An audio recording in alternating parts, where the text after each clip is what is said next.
I didn't wear my shirt right away because it was hard. Real, real hard. And today I went in the closet, not intending to wear it, but I was able to grab it out to wear it. I all of a sudden had the strength. Because this is, in my life, my sister. Then I was told to call her auntie. And then the documentation, come to find out, via ancestry.com, says she's third cousin. And so that's why I say I'm wearing the t-shirt of my sister, auntie, cousin.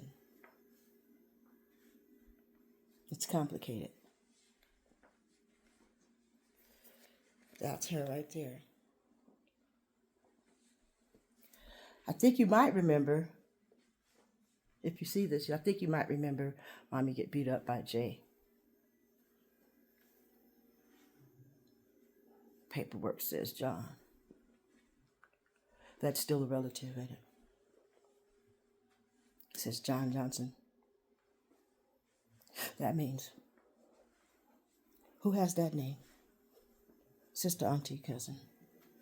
I know who has that name, sister, auntie, cousin.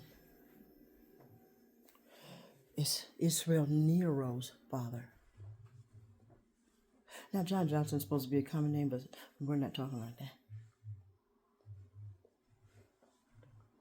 Israel Nero is John Johnson. And Israel Nero is also Jack's son. He has a son named Jackson because he's Jack.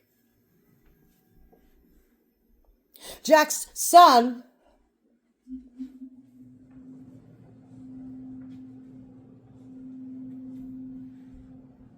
see, back then, men could change their last name. Didn't you hear it?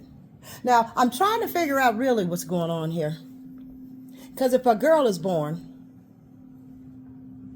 why not name them Jack daughter?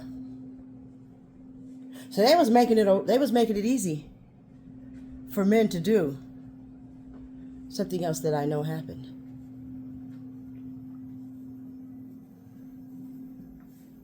Yeah. I used to eat the hot peppers out the can with Jay. John. Shoo. Jack. That's why my uncle used to always laugh when I say that. I came here to visit between 11th and 12th grade, and my favorite saying was, shoo, Jack. And then if I was mad, I'd like, shoo, Jack. If I was sad. Uncle would crack up. We lived on Colfax and Potomac that summer. My cousin Julian was still here. The two sacrificial lambs. They call us Frick and Frack. They told us we were brother and sister. We thought they were just telling us to say it because we're cousins. No, babe. That might be the only truth they told us, is that we're brother and sister and cousins. Julian, Earl, Lanier, and I. Because we both got the boy daddy. I just don't really remember seeing them at the same time with Julian. But weren't we be too young for all that? I just know. I remember I watched Hee Haw with the big kids. And they were trying to figure out why I remember that. I think my boy daddy told me to. He'd say it all the time because I watched the Hee Haw in the bed and they way across the bed. It's a whole bunch of big kids. And they were the boys, though. The girls would hang out with the girls. I hang out with the boys because my daddy was the boy. I had the boy daddy.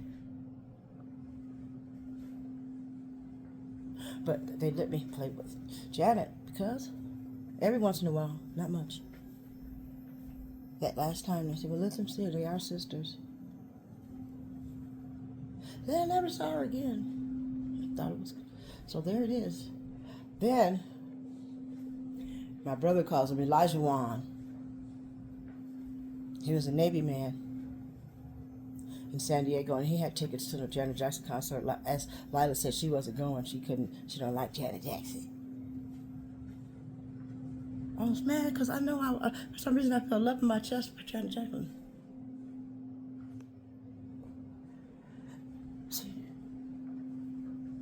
So Elijah Wan, his name is Elijah. I forgot his last name, but that's the only reason, because in the military I would have known his last name, except for my brother called him Elijah Wan. That's how you know. He came over maybe the day before, or hours before. I don't know if the moon went by. I think only one night went by, if that. I had a Janet Jackson ticket. And all of a sudden, I felt like I was going to see somebody again. I couldn't explain why I knew it was an again. I made sure I made it to the concert, because I was a bus ride and I had no idea that I need to go there. I had no money. He said that I could buy his ticket and later. It was a $40 ticket. At least that's what he charged me. Oh, you can't forget that. That was my first time. I just told you about first times. I hadn't been to many concerts. I had been. Maybe that's even after that. So this is my first time at the concert, even all by myself. Carla Wingate. I'm thinking she's probably dead right now. Something just told me. Joel, too. Master Sergeant Parfit.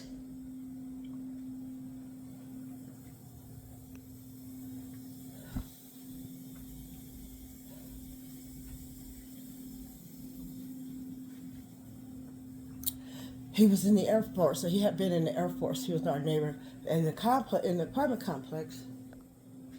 I went on a tangent, but here I am at my Janet Jackson concert, and now I'm at this situation. I'm trying to figure out how I got there. Okay, so just chill out, and listen to story times that pop up, and don't not listen to them because it didn't fit what I had just said. I just told you it does.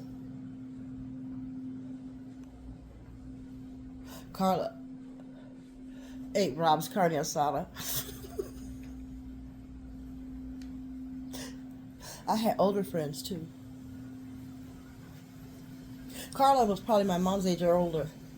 If she was younger, she looked older because of the drinking. She had pleurisy. So, and this was back in the 80s. I lived in that apartment from maybe like 88 through maybe 87. No, probably 88. I got out maybe 87. And everybody around me thought I was just some crackhead kicked out the Air Force. I lived it. I'm living it now. My own family will tell you that. The Air Force told me I was. So I'm under the impression that I was trying not to take it. I told y'all the Newport smoke story. I mean, you heard my computer read it to you. It's in my records. I put it there. It was what I used in order to win my claims. That's what I told you it was.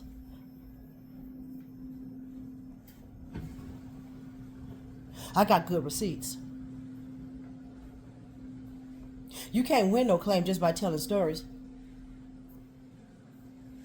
Certain elements of your story has to be provable. No, it doesn't have to be documented in your records, but I have documented things too. Things that may have been overlooked on purpose by others and on accident, if not the personnel specialist of Manning Control, Air Force, March Air Force Base, CBPO.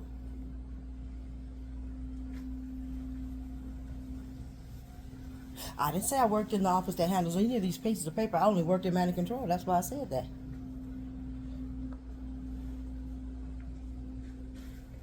But once I read that doggone report card, guess when I read it? Anybody want to guess? Boom, boom, boom, boom, boom, boom, boom, boom, boom, boom, boom, boom, boom. Yeah, I had to change the beat a little bit because y'all can't guess that one. I forgot the question. Oh, when did I see my report card? Well, I was able to glance it. Let's see, January, February, March, April, May. Probably in 1987, when Buzz Buzzard tried to take his name off.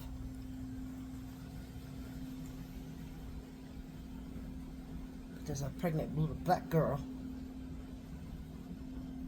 And records, her and I are not acquaintances. Strictly co-worker. I wasn't really an acquaintance with any of them except for I am a little, so to speak, because I've never been to lunch with her and stuff, is what I'm saying. I'm much younger than all the airmen. She lived off base probably because she was pregnant. That's how I learned to get pregnant. But I didn't get pregnant on purpose. But then once I was, I said, oh, this will help me get my brother and sister an apartment. On accident, this happened to me. Vincent Keaton. He was from Norton Air Force Base, one of those people that was assigned to me. So between the Air Force and OSI agents and my mom and the Freemasons, I've had a lot of assigned people in my life, probably to this day, including OSI. Why would I not feel some sort of way that I'm won my claim? They told me I'm not a veteran. Expected me to never file. And most women think they're not.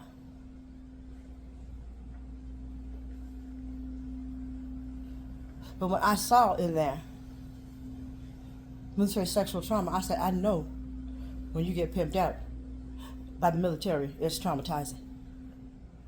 High-ranked people okayed it, looked in on it, sat in on meetings about it. Oh, they had to go to a lot of meetings throughout my interrogation. Honey, they had two motherfucking teams, except for good cop, bad cop. They would always be there on and off. One or the other or both. I expected to see him again after the billings. If there was another cop. Now see, these aren't cops. Let's make that clear. Because there's a difference between the cops and OSI agents. People are like, what's an OSI, Tanya? A higher equivalent than NCIS. You didn't look it up?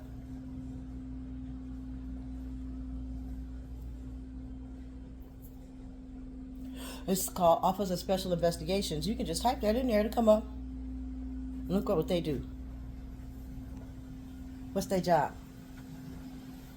To investigate the Air Force and to protect the president and to conduct stings about drug and sex trafficking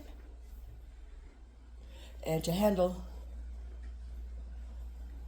investigating. So, it's better, honey, detectives? I think OSI can probably investigate anything in the United States. When I say that, maybe the FBI, or have you ever been involved with the FBI? Me either. CIA? You ever been involved with the CIA? Me either. DEA? You ever been involved with the DEA? Me either. You know, Texas Walker Ranger. Ever been involved with Texas Walker Ranger? Me either. Have you ever been involved with OSI and realize that for your whole life you'll be looked up in on?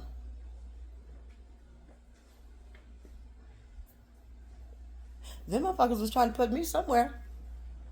That's how you know mother lied. They couldn't piece that together.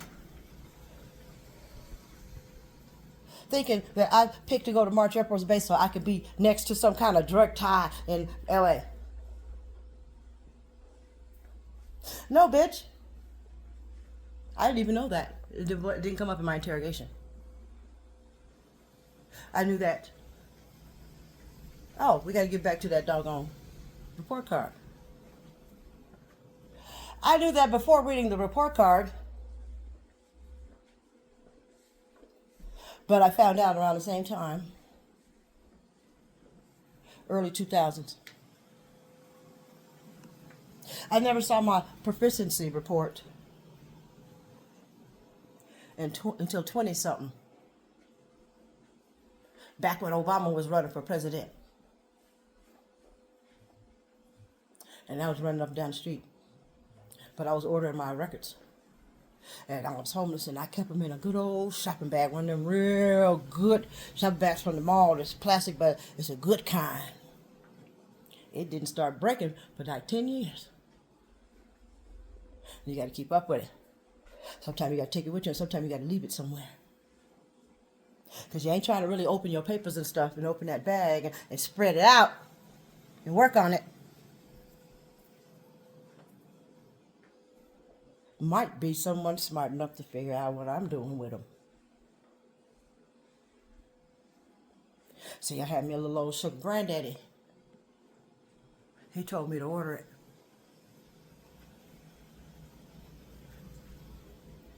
He said, you got PTSD. My auntie had already told me to order my Social Security. She said, you might as well forget about that Air Force. You ain't no Air Force. Oh, did your big sister tell you that? Well, you see me now in the spirit. Me and my spirit have our stripe on. I wanted the stripe in basic training. They gave it to me on paper. In 87, basic training was 86. They were supposed to be giving me my second stripe by then. But we ain't even fighting that battle. There's others to fight. That one will probably take care of itself once fighting the bigger ones. Did you understand? I pick little ones. You can lose those. You gotta win you a big one. They say, well, you're supposed to shoot your big bullets last. The little ones will be big bullets.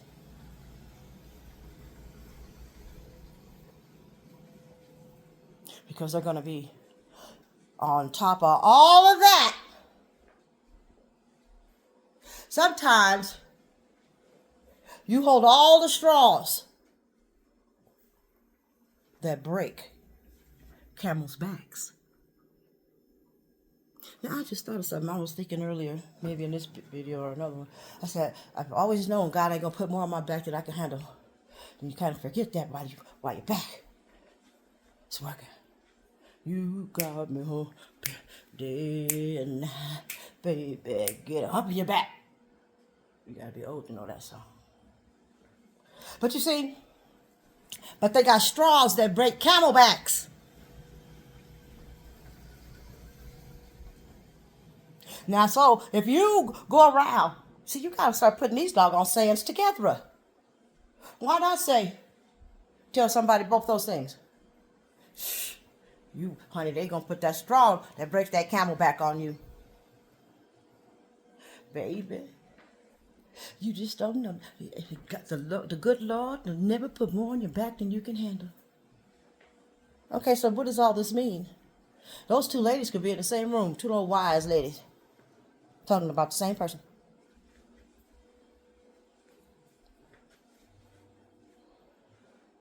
If you miss and don't remember that your back is strong, And the only reason you got a brown back is because you come from a strong breed of slaves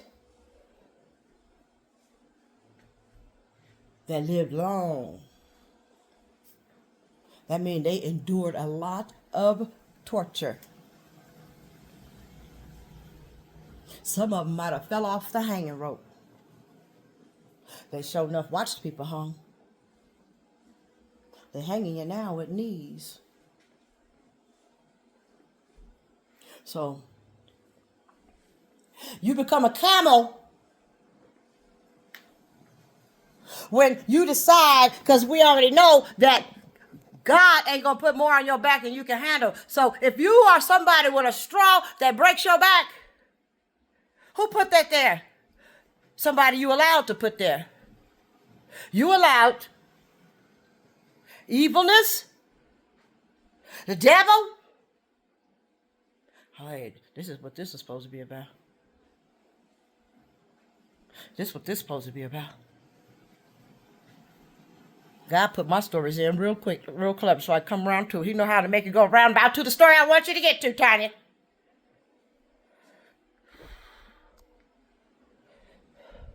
When you know that the Lord will not put more on your back than you can handle, then realize that you agreed to have something on your back besides what the devil's already putting on there. Because technically, God don't put things on your back unless you need to learn a lesson. But he don't put them there. You put yourself in the position for the devil to put it on you. Then you got to know that the flesh sins. My auntie told me I got a lot of hanks on my back. And I'm to look like I don't and will not survive. People think that you look like you're not surviving, and I'm here to tell you, Tanya, you've already survived. You're a strong woman. I'm not going to tell you what I'm talking about, but you need to learn your Greek mythology. I'm still stuck there. I haven't went into that yet. Because she said so many things that had to, the ands and the ors and the three-letter words and the ifs and all that. And then she said change the meaning of sentences. See, once you make a sentence, you can't worry about the meaning of each word. You need to worry about the meaning that each word standing next to each other creates. God does not allow more on your back than you can handle.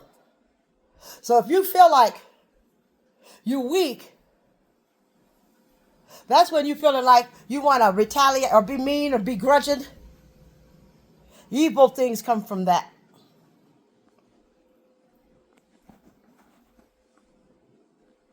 So you better put some shit on your own back from your own sins, your own bad decisions, your own not listening to God, being hard-headed. My mama trick you and pretend she told you something, but she didn't tell you because she set you up to do what she said don't do.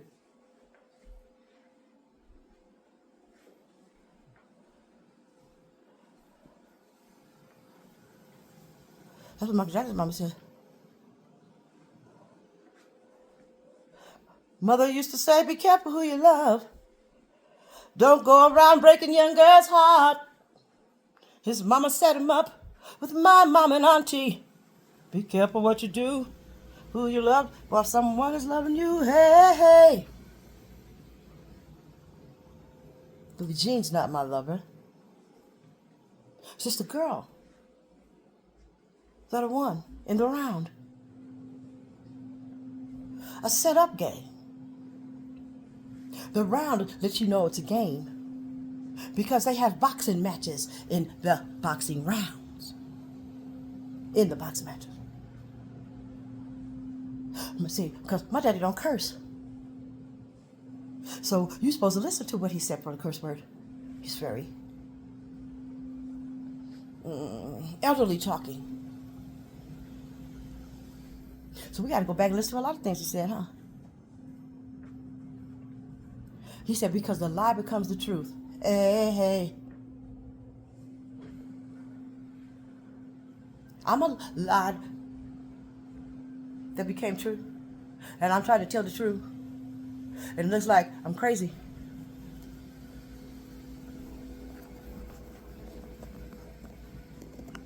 The paperwork says third cousin.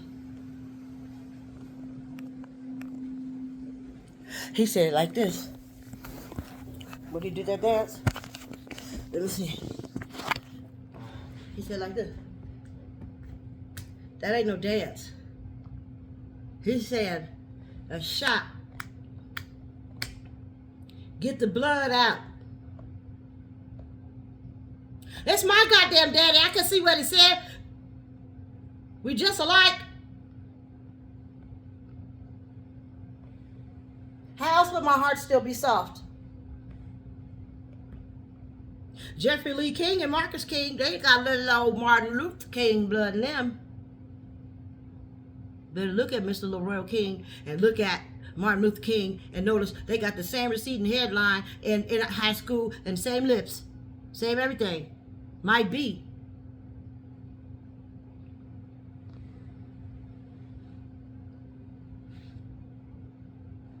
And a lot of times we wasn't Martin Luther King we saw preaching. It was somebody else looks like him. Oh, you better get up on your Martin Luther King videos. Now, I don't know my speeches videos, but I know that kind of video. It talks about that stuff. And I've been in a house. This black lady was the Palmetto lady of South Carolina. I lived a block away, and she took me in there and showed me where Martin Luther King used to sleep when he come to South Carolina. She still had the little bitty beds that come this high up. The really long twin beds, this high, wooden. They was all in the room, going across the room. Oh, she had a badass house. It was old as hell, though. She's in her 90s. She could run across the street. 3 lanes each way. I was still waiting for the traffic. She was over there. You can't cross the street. You thought you was going to help me. You want me to come back and help you cross? Talks very good English, this lady. She gets people, she registers people to vote. She got the Palmetto Award. I think she's the first black lady to get it.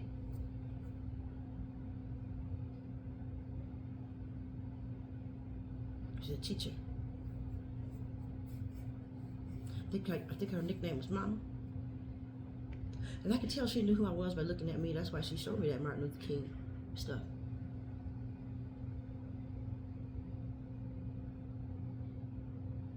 See, a lot of people like that know who you are.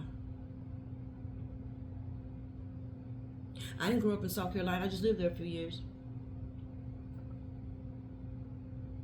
Not only that, truth be told, this man came to my house I met and then come over. He spent a whole bunch of money. He said 3 days. Come to find out it was her money that she had gave him to remodel the house. He had done a whole bunch of work on it already. I didn't egg him to spend his money. I was actually tired of it.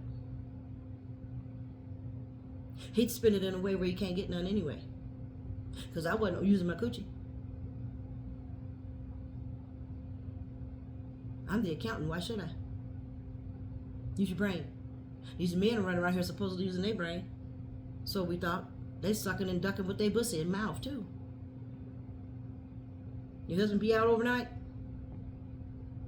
He might be with a crackhead and he's just drinking. But he likes to do that for the power. So I want y'all to know, as far as smoking cocaine, the woman's not the hoe. She's the hustler when it comes to the sex part.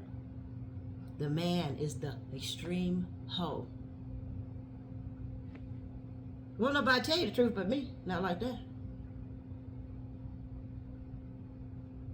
Ho, ho, ho. Then the dick don't be green and giant no more. Especially after they drinking, got high blood pressure, missed the meal, don't let them be on diabetes, and smoking cocaine. That's a lot of work for them girls. That means they get paid a lot, don't they?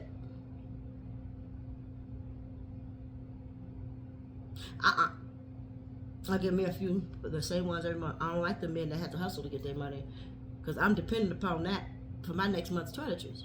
So I need a man that gets his check direct deposit or in the mail. And no, you don't have to go to work because you ain't gonna lose no job around me while I'm hustling a little taste. Never let auntie know because I like her calling me the bus ticket hoe. Come in here, you ain't even got no bus transfer. You a bus transfer hoe.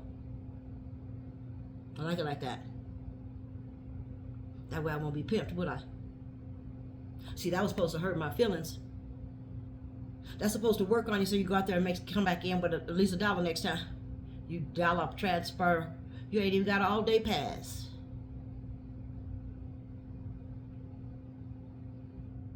You don't know how beautiful you are. Well, you don't want me to know.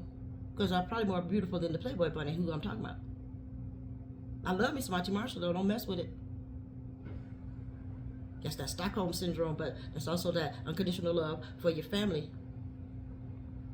We're raised that cousins or your sister or brother, and an auntie will whip you like your mama. She ain't gonna say nothing, even if it's for something your mama wouldn't have whipped you for and your auntie do. That's too damn bad. I told you not to go over there, Micheal.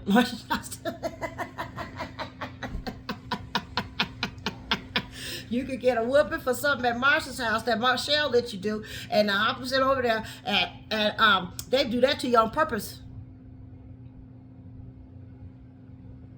I ain't get many whippings from Marsha, but she sure like to put you in a position where you thought you got a motherfucking whooping.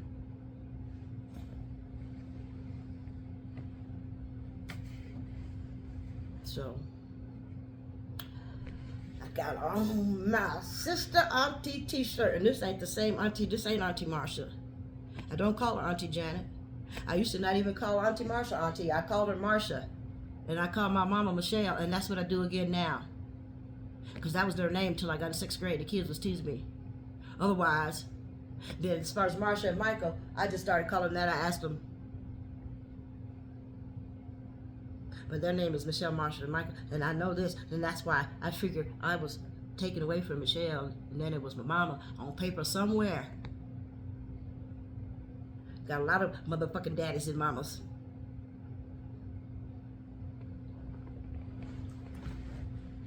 Oh, I figured that out because in 10th grade, my sister was in probably 8th grade. I had to go to the doctor, and then they was able to take me, but Tony had to go, and she couldn't take her. Did you hear that? That means Micheal had 2 kids taken from her, because I had to, when Jeffrey called on her, I had to step in and be his foster parent. Keep up with a lady that knows how to skeet skirt around all kind of shit. She can't skeet skirt for the rest of her life. What's done in the darkness comes in the light. And the darkness raised me. And they threw me back because I'm light bright. I know who's my daddy because my light shines.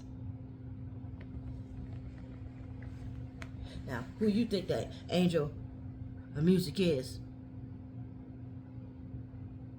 The devil or Michael? Because see, Jesus is his son too. That means one of us could take that position. The devil don't have that position. P. has lost it up in here, reigning for the devil. And I hope my sister, auntie, cousin goes and make a good industry for the ladies. Because our daddy brother, boy, daddy was trying to buy Sony. So pick up. Don't try Sony. Don't buy something they got. Buy your own.